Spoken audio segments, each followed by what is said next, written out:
Here's a tutorial on ice skaters. This is on page 138 of the Adult Piano Adventures Book 1. And lots of technical things packed into this 2-page piece, which is awesome.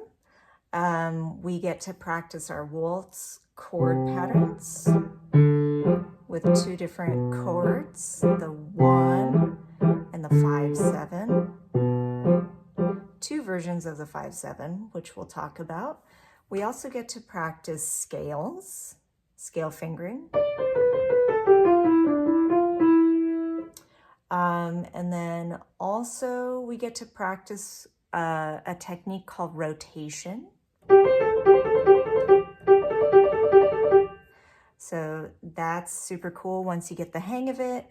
In the beginning, and I'll show you some exaggerated exercises to help get this rotation going. It's gonna feel a little awkward, especially if you've never had a pattern like this before.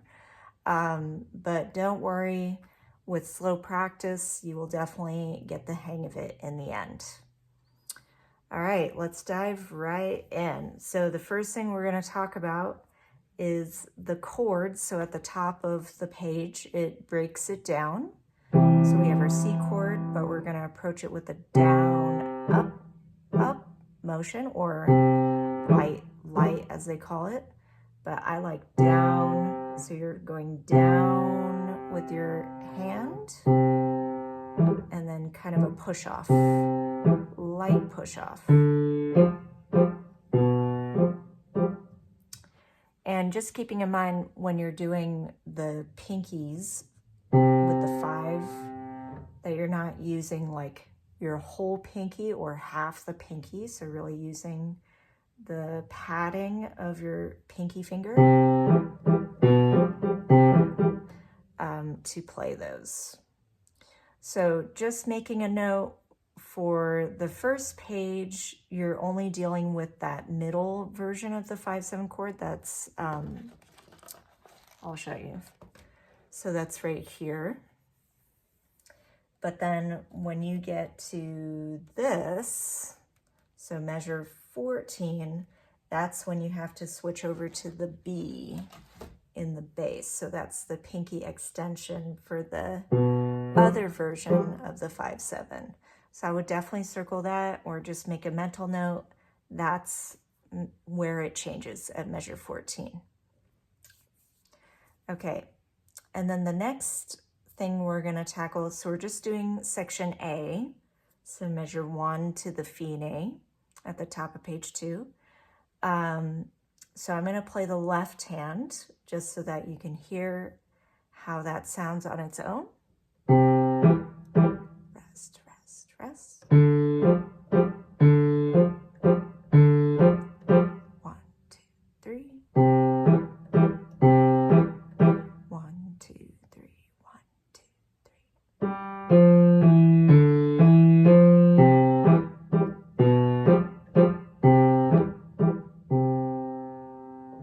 And that fermata sign, so that means longer than normal note value. So instead of holding it for 1, maybe hold it for 2, 3, or 4, up to your taste. And then now we're going to switch over to right hand. So this is 1 on E.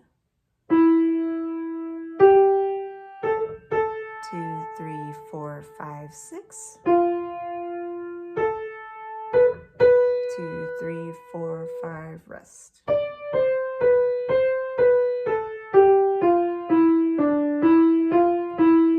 3. 2, 3. All right, so a couple things to mention with this right hand melody. So you initially start in E position, thumb on the E, but then where it says prepare at measure 8, that's gonna be a jump with that 5 on D this time. And when you do this crossover, keeping in mind, we're not gonna do this motion. It's just flexible 4 over and reset. 4, reset. So 5, 4, 3, 4. And then we're going to do a jump with the thumb, a skip up. And this is an interval of a 1, 2, 3, 4, 5, 6. 2,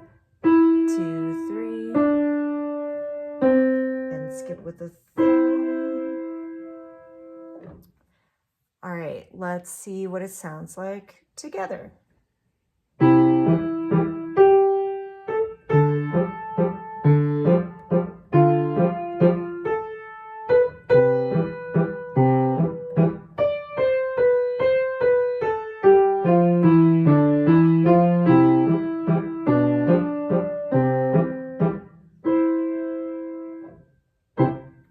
All right, so that is the first section.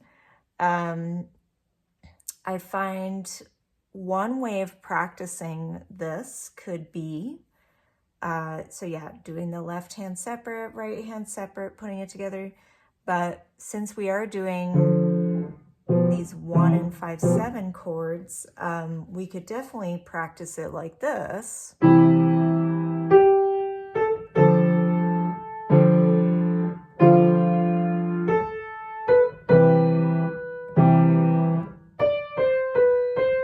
This would be as written.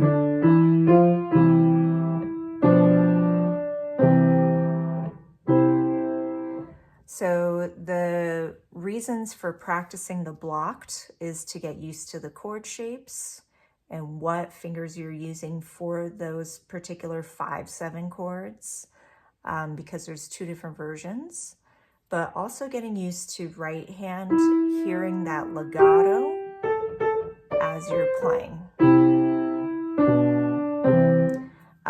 Because we don't want to lift in between and break the slur, right? So instead of going, we don't want that. So I was playing at 13 to 15. So really hearing that connection.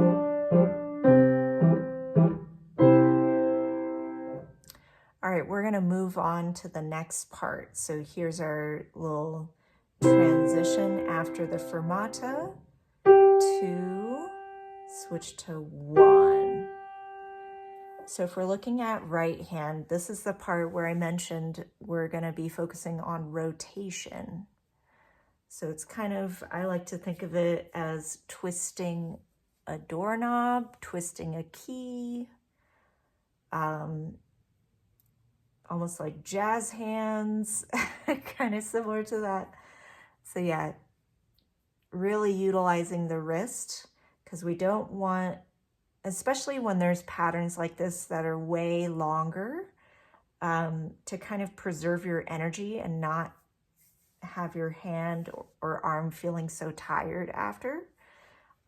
We like to use the wrist to help with that, conserving energy. So it's almost like I'm throwing the thumb over when I need it, throwing the 2 and the 1. So slow-mo would be 4. I'm exaggerating the motion.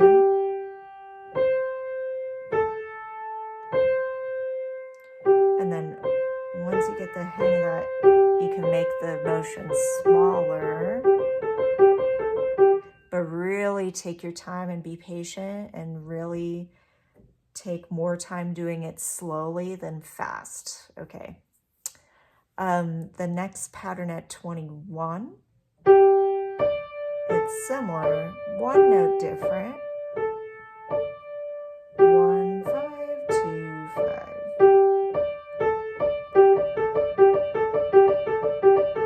So also keeping that pinky playing on the pad of the pinky. And then at 25, it goes back to the 1, 4, 2, 4. And then measure 29 also can use a little bit of rotation as well, even though it's only the 2 notes that are a step.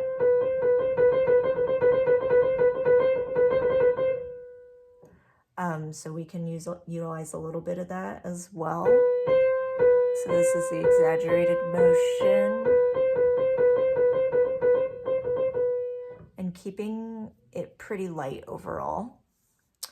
So now going back to 17 again, so with our 1, 4, 2, 4, usually to kind of keep track of these notes, I like to think of groups of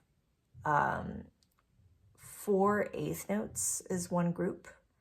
So keeping track of the thumbs. So there's 3 times where the thumb plays from 17 to 18, and then it moves on to something else. So it's 1, 2, 3, move on. 1, 2, 3. 1, 2, 3. 1, 2, 3, 1, 2, 3.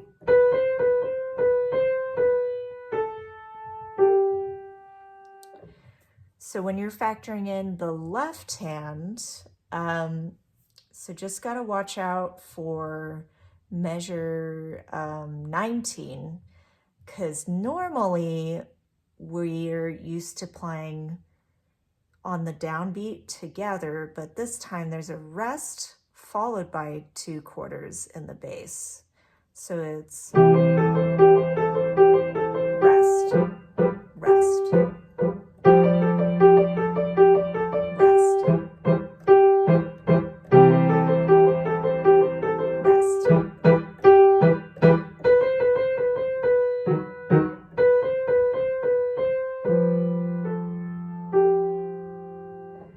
And there's also pedaling involved. I usually just take out the pedal, but if you were to add it, it would sound like this.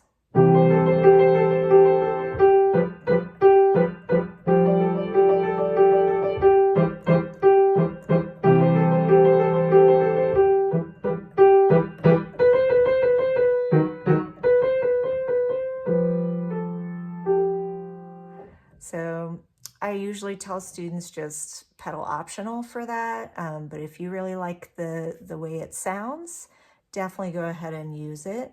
Just make sure if you are using pedal that you definitely let go on measure 19 after you hit that right hand first note. So pedal off. And then keeping in mind, you still got to maintain your waltz pulsing. 1, 2, 3 as you go through. Okay, so another optional thing, I know it does say to repeat. So in this case, repeat octave higher.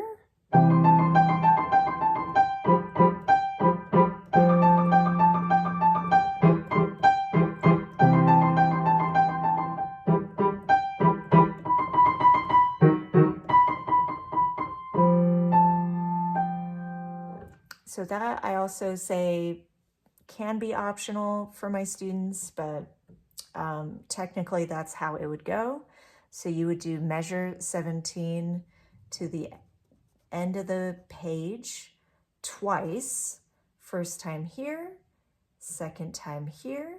And then since it has a DCL fine, you gotta go back to the beginning and you end at the fine. So just a little breakdown here.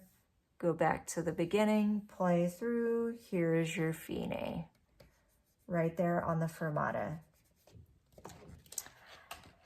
All right, so what I'm gonna do for the end of this video, I'm going to play the piece as it's written. So the repeat, the DCL fine, all that stuff, and the pedal as well. So you can hear the whole piece in its entirety.